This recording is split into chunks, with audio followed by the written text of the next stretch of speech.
Assalamualaikum warahmatullahi wabarakatuh. Madayaw ug maayong adlaw kaninyong tanan. Magandang araw sa inyong lahat.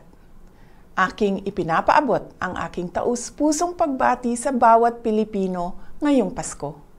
Sa ating pagsariwa sa diwa ng Pasko, tayong lahat ay tinatawag upang maging mapagpatawad, bukas palad, at mapagmahal sa ating kapwa.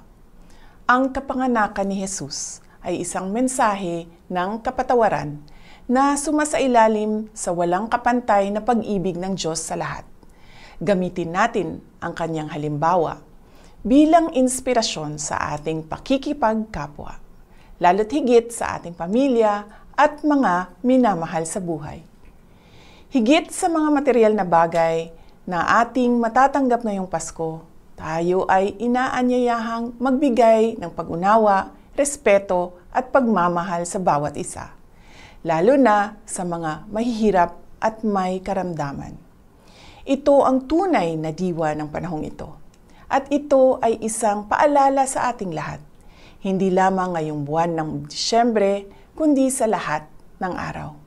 Muli, ipinapaabot ko ang aking mainit na pagbati sa bawat Pilipino saan mang panig ng mundo. Malipayong Pasko ug mabungahong bag-ong tuig kaninyong tanan.